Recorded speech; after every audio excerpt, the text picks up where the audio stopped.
Hey guys, I'm at my office today. Curtis with Smart Social, by the way.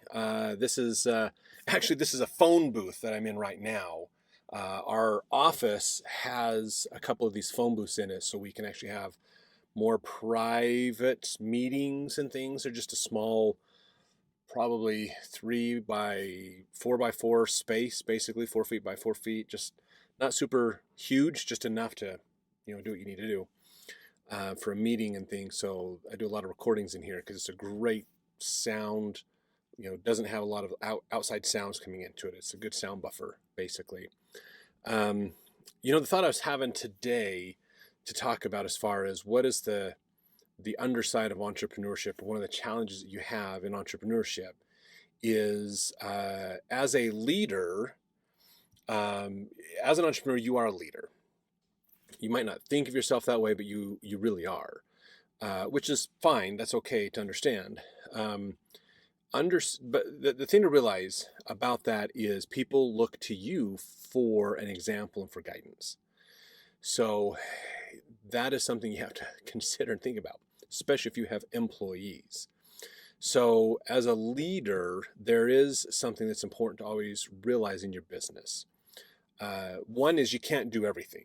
Some people try to do everything for their business, and man, after a while, it just gets tough. Now, if you're just a one-person business, you even have to admit that there's oftentimes things you're not doing well. If you're out visiting, if you're out working, doing the jobs, your sales are probably dropping because you're not out selling. So you've got to find a balance in there. Sometimes you're out working, sometimes you're selling, or different things like that to help you provide that balance to keep that wheel moving, basically. Or you have paperwork that's not working out or other challenges and things. So there's always more to do. That is for sure. The thing that I wanted to bring up with this is as a leader, it's important to realize that your job isn't to do everything. This is a trap. This is a bit of a problem you can run into. If you just want to own your own job, do your own thing, that's fine. You just take care of it. But realize you don't have to do everything. That's not your job. As an entrepreneur, your job, unless you're going into a business where you are starting an accounting firm or something, you don't need to know accounting to be an entrepreneur. You need to know a good accountant to help you, though. So realize that a whole point of a business is to allocate resources. That's really the whole point of being in business is you're allocating resources. So if you're a one-person show, your job is to take your hours of your day and the resources you gather, the tools, equipment, vehicles, computers, whatever it is that you need, those tools to do business. And you are to basically do something, perform something that is valuable to somebody else so they'll pay you enough money that you can keep doing what you're doing. So it allows you and your family to live, allows you to grow your business and have some little money to the side for improvements and updates and other things like that to help you with your business. So your job is to allocate resources in an efficient way. That's really what an entrepreneur's job is. That's the crux of it. So think of yourselves that way, okay? And realize that as you allocate resources, you grow. You'll know when you hit a good spot in your business because it wants to grow on its own. Your service is awesome. You've got great customer service or something. Your marketing is awesome. Things are going to want to grow on their own. And so sometimes people say, well, I'm going to cut back on my marketing or I'm going to adjust these things so I can keep myself at this certain size. And that's honestly, as far as I'm concerned, that's your choice on that kind of how fast you grow, how big you want to be. Those kinds of things is up to you to decide for your business. So I wouldn't evaluate yourself based upon other people because you'll easily get yourself into a problem where you're misrepresenting the value you have. So as a leader, as you are allocating resources, okay, this is something that you don't need to know the resource. You don't need to know accounting. You don't need to know bookkeeping. Don't need to know certain things in your business, but you need to understand them enough to be able to ask intelligent questions about them. So hiring third parties to help you, like a bookkeeper, hiring staff, maybe use a staffing service to help you get employees or something. Hiring someone as a maintenance tech, a company that can service your vehicles or whatever it is. An IT firm to help keep your servers up to date or whatever. There's lots of businesses that will help you do your business better. And it's actually great to think of them as a resource. How can I look at them as a resource, and how can I allocate them in a proper way? So that's the big question you want to be asking. How can I allocate those resources? You don't need to do it yourself. Again, as the business owner, your time is the most precious thing in the entire business. Okay, your time and your understanding, because you are the owner. So as you are doing things, you need to realize, how can I allocate my time the best? What should I be focused on the most? Everything else, let's find a way to have somebody else do it. Okay. Now, this is an important distinction though to make. Okay. I see this a lot with businesses, where they'll be like, oh yeah, I don't want to do marketing because I just hate marketing. So I'm going to hire somebody else to do it. Whether they hire an employee to do it, they bring somebody on as a staff member, or they hire a firm like a marketing agency to help them. If the whole reason you are bringing on that accountant or that marketing agency or that law firm or IT firm or whoever it is that is the business that is supporting you so you can do business, if you are bringing them on so that you don't have to know or don't have to do those things, you're doing it for the wrong reason. This is a brutal truth in social media, or not social media, excuse me. I'm used to talking about social media all the time. This is a brutal truth in entrepreneurship.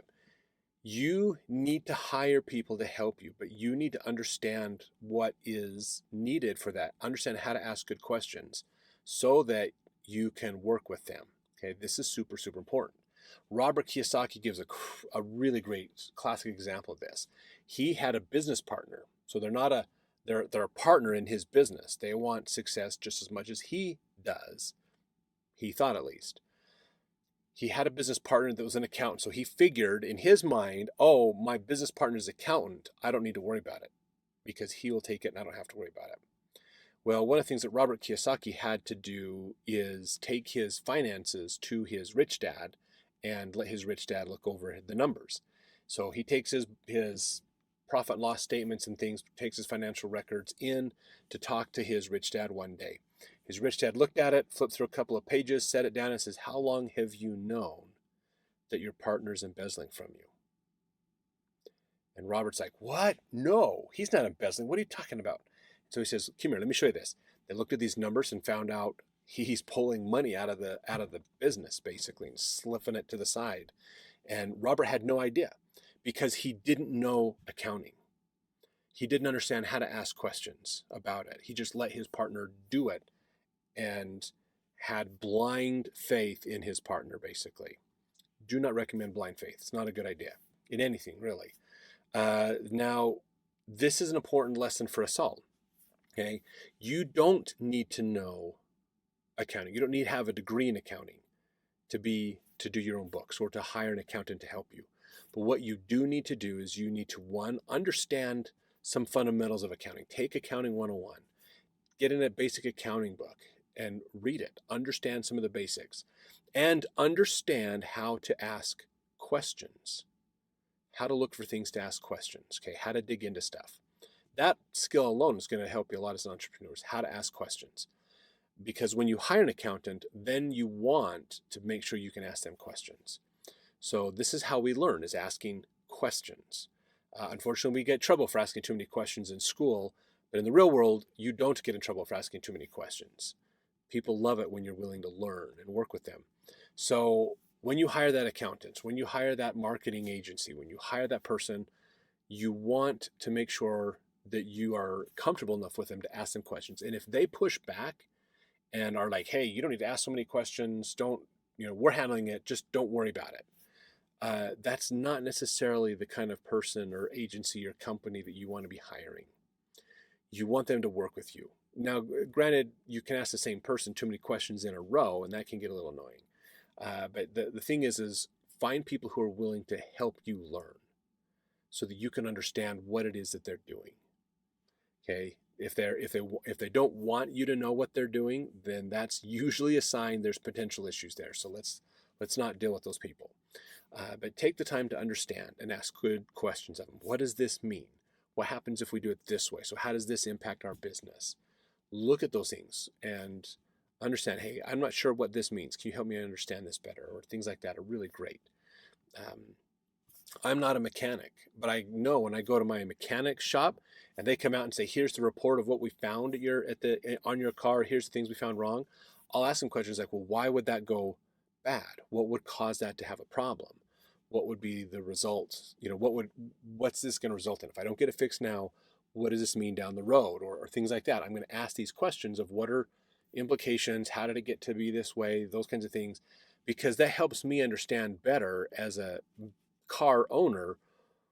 Am I doing things to ruin my car, or are my kids doing things to ruin my car, or stuff like that? So, and that helps me to work with them and understand what's going on, so there's less baloney, less issues.